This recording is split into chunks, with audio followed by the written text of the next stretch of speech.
Okay, so this is an election year. In a year in which we decide how we want to be represented, policies are paramount. As citizens, we have to ask ourselves, what will someone in the executive branch of our government do on matters of economic policy and energy and education, the rule of law, trade negotiations, all of it? But listen, all those things aside, they're important. I want to hone in on just one for a minute, just one aspect of what we're looking for in a president. I want to know what we want in a commander-in-chief, and by extension, how do we want to be known on the world stage by both our friends and our enemies? You may recall one of the most epic movies in modern history, Gladiator, with Russell Crowe. Crowe played the part of General Maximus, whose leadership was revered by his troops. In the early moments of that movie, he was leading his men into battle, a frontline general. And as he mounted his horse to go join his cohort cavalry, he looked at his subordinate field commander and he said, "Strength and honor." And the man repeated it back to him, "Strength and honor." Two words that mean a great deal by themselves, but when taken together, they mean so much more. Strength and honor. It's what America's been known for throughout its history. It's also something that's missing right now in our current leadership. It's time for a resurgence, a rekindling, a renewal, if you will, of strength and honor. My time of living and working among the Afghan people, it's now 20 years past. It's hard to believe, but I think about it all the time. The men I served with in Afghanistan, the crazy life of living among the Afghan people, hours away from any other U.S. military, eating local food, celebrating their victories, helping to build their capabilities, watching as people who had been so incredibly subjugated began to believe that perhaps a new day was beginning. And it did, for 20 years. Not at all perfect, but certainly better, and reliant upon a promise from the most honorable nation on the earth, the United States of America. And then, just like that, the promise was broken in August of 2021. And I'll be the first to say, and I have on many occasions, that the war did need to come to an end, but the presence of the U.S. in the lives of a nation of people to whom we had made promises, it did not have to end. If President Biden had merely listened to his advisors and made even a cursory assessment of recent history, we could have maintained Bagram Air Base as a forward presence with a rotating force of U.S. personnel whose mere footprint, mere boots on the ground, would have been, likely enough to make the Taliban withhold. And the former Afghan government might have felt more empowered and they might not have capitulated. No different from the fact that we currently have forward projections in places like Korea, Germany, Japan, even Cuba, bases that we negotiated for in the wake of conflict, from which the U.S. now has staging and support and stability capabilities. In those places, we have the ability to keep our promises. But since the Biden-Harris administration has no honor, they were keen to break all promises. Just abandon Americans, just abandon equipment, American allies, and yes, even the Afghan people themselves. My time in Afghanistan, it was a cultural immersion. There was no fob, there was no barbed wire, no mess hall, no rest. There was never more than 20 of us who lived among the people of the northern provinces for most of a year. And as a result, though, we built relationships. We built real relationships, the kind that in some ways have transcended the wartime situation that we were in. We still keep in touch. The kind that transcends governments and poor decision-making at the National Command Authority up in D.C. Relationships, like I said, that we still work to maintain because that's what honor means. Honoring friendships and maintaining relationships is a very real thing. And the current Biden-Harris administration, it just doesn't seem to understand that. In the wake of the disastrous pullout from Afghanistan in 2021, the Biden-Harris administration told us that it was not as bad as what we had heard. There was no coordinated attack in Kabul that day. The Abbey Gate was not filled with U.S. troops that were being engaged in a chaotic, multi-pronged engagement. No, sure not. Just a lone wolf ISIS-K suicide bomber. But a new report broke out in April of this year. Almost 2 years later, new raw video footage emerged.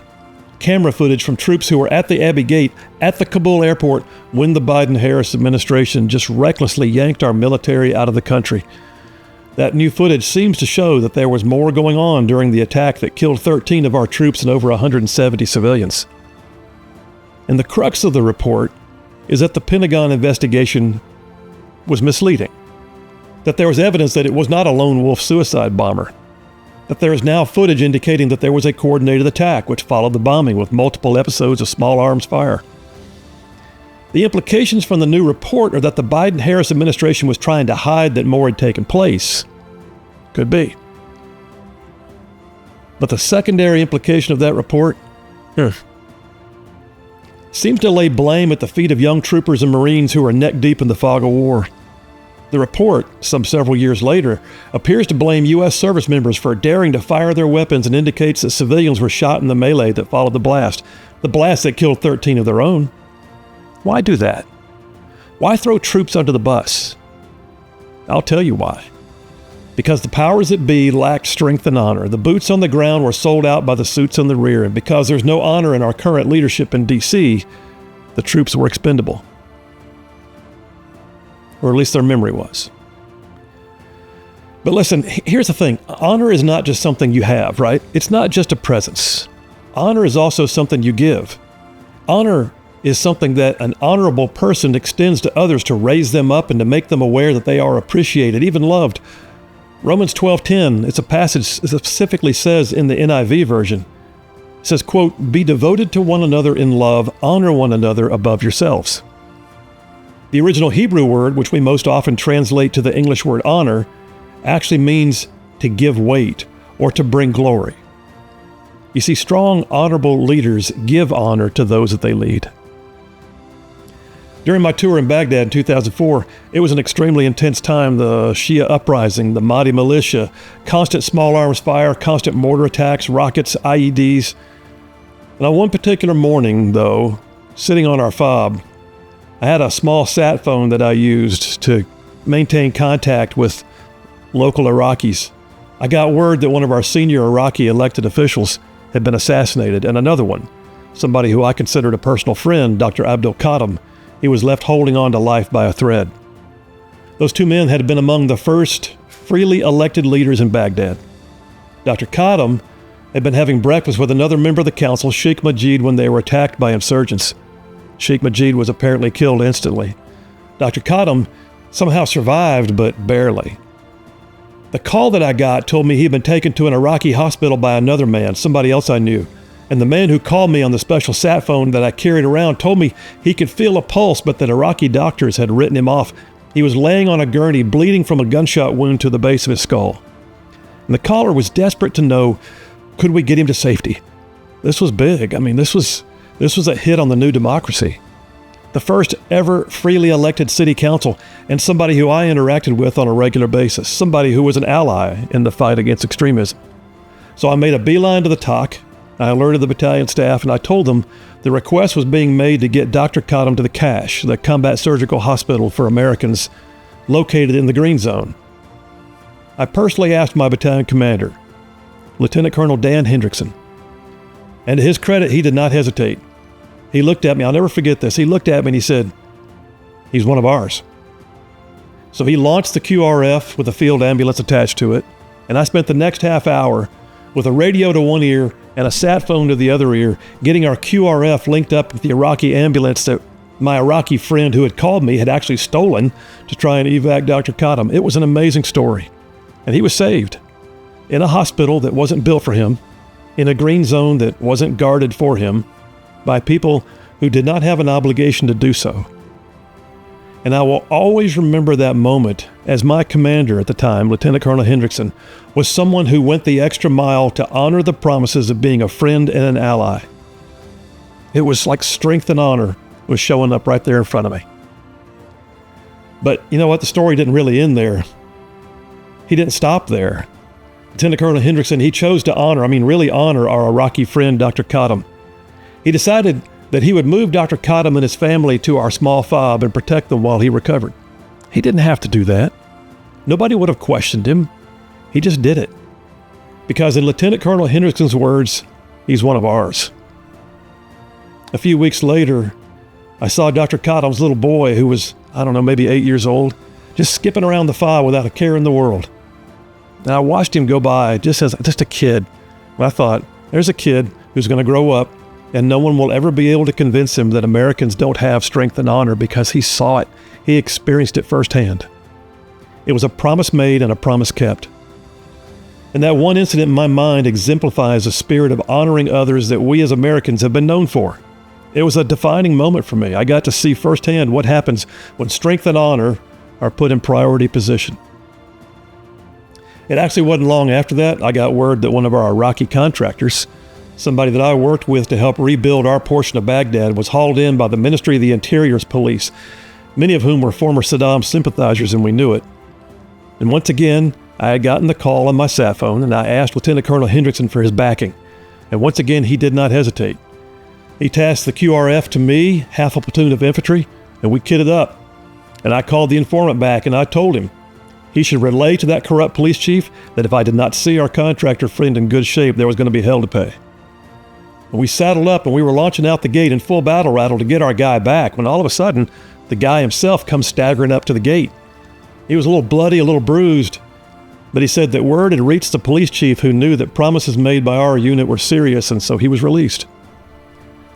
The next day, though, a group of Iraqi citizens came to the gate of our FOB, asking to see me.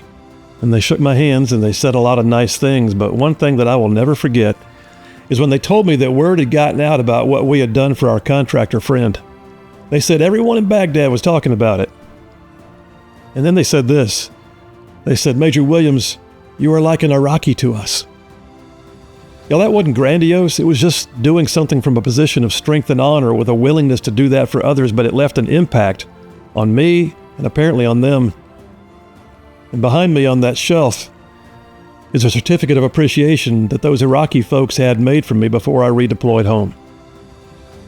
I wound up being, during that tour, with some of the finest men I've ever served with during one of the most heated times of the Shiite militia uprising. Strength and honor. I mean, our FOB was rocketed and mortared on a regular basis, and the battalion staff once tallied up that over 120 rounds of indirect fire had landed in and around our perimeter in a 5-day period. We lost several good men, but their loss never stopped us from rolling out the wire to do what was needed. One of the earliest car bombs in the war went off next to my convoy one day just across from the green zone, had a devastating effect. We saw crazy things happen. We also laughed a lot, because jokes were always funnier over there. We griped about the food, the heat, the missions. We griped about how long we were going to be there and how out of touch our higher headquarters was and all those things that troops talk about. And we took care of each other. And we would have done anything for each other. And no amount of griping or complaining could ever cover up the fact that unit pride was real. There was a sense that we were good at what we did. That strength and honor, it does a lot for unit morale. But yeah, we all wanted to go home. We wanted to go home whole. We wanted to go intact. We wanted to go home together. And so the day finally came that my relief team came over. And they were all newbies. Their uniforms were fresh. Their boots were unscuffed. They were wide-eyed. And we felt like we'd been there 10 years, like we were seniors looking at freshmen. I sent most of my team home soon thereafter. And one of the best NCOs that I had stayed with me to train the new guys. And we showed them everything. We took them everywhere. We told them all the things they didn't want to hear. We rolled our eyes when they stumbled, but they were catching on. And then came word, though, that there was a major op being planned for one of our worst sectors. At a place where the slums of Sadr City joins the almost slums of Adamiyah in central Baghdad, we participated in a very large cordon and search operation that lasted throughout an entire night. It was early November 2004. Remember, the air in Baghdad had finally reached like a sort of seasonal coolness. 2 companies of infantry, some light, some mechanized, surrounded a whole neighborhood. We went forcibly door to door with Apache gunships flying figure eights on station at rooftop level. We kicked indoors. We did what troops do in an urban setting, and we did it well.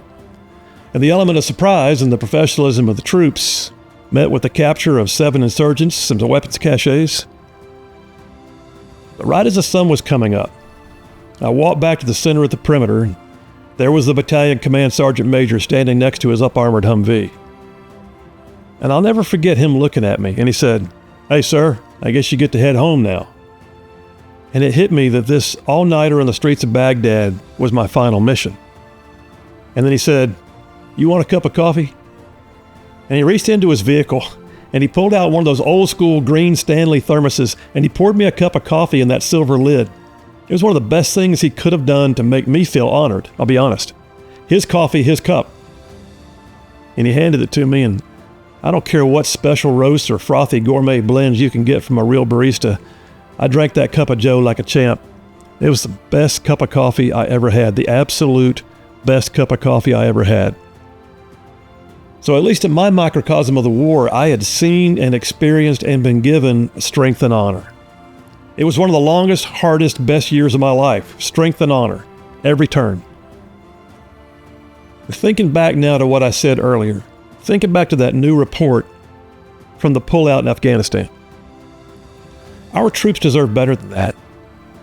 Troops come home, they should be allowed to come home with honor. I question the decisions of the higher-ups, the Biden-Harris administration, the Lloyd Austin, Mark Milley Pentagon. I question them a lot. But when it comes to decisions made under fire by troops who are in harm's way, my default is to err on the part of the troops who just want to know that what they did was what they had to do because they were ordered to do it so that they and their buddies could come home. Strength and honor means that when your troops are under fire doing what you ordered them to do, you don't change the narrative and throw them under the bus just to protect your political legacy. So I'll close with this. I have a sign right up there on the shelf behind me. It was a sign that was on my dad's wall in his study all my life, that same sign. A little small sign that he brought home from Vietnam. It's yellow with age. It has two small images of the patch worn by my dad's combat unit, the 11th Armored Cavalry Regiment. And that little sign says, "You have never lived till you've almost died, and for those who have fought for it, life has a flavor the protected will never know." When my dad passed away back in 2013, I adopted that sign, and I see it every day here in my study. It's not meant to be anything but a humble statement that describes the strength and the honor among those who have served together in hard places. The men and women in boots who do the deeds, and they do it well. Y'all, we need leaders. We need real leaders. We need leaders who will point us back to that culture of strength, that determination to act with honor, so that those that we ask to serve us in uniform will know that their sacrifices are not in vain. Strength and honor, they've been missing a lot lately. Over the past few years, our culture has been somewhat stigmatized, brutalized, beat up, but it's still there. It's still very much there. I see it here and there. I know you do too. I know it's out there. I see flags flying on people's homes. I know the sentiments are still there, maybe a little bit jaded at times, but you know, America right now, I think, is like watching the sun come up. It just gets brighter a bit at a time. There's a sense right now, in my opinion, of a reawakening. As a nation, America's waking up from a 4-year slumber. Strength and honor are coming back. We want that in our White House. Because America is strength and honor.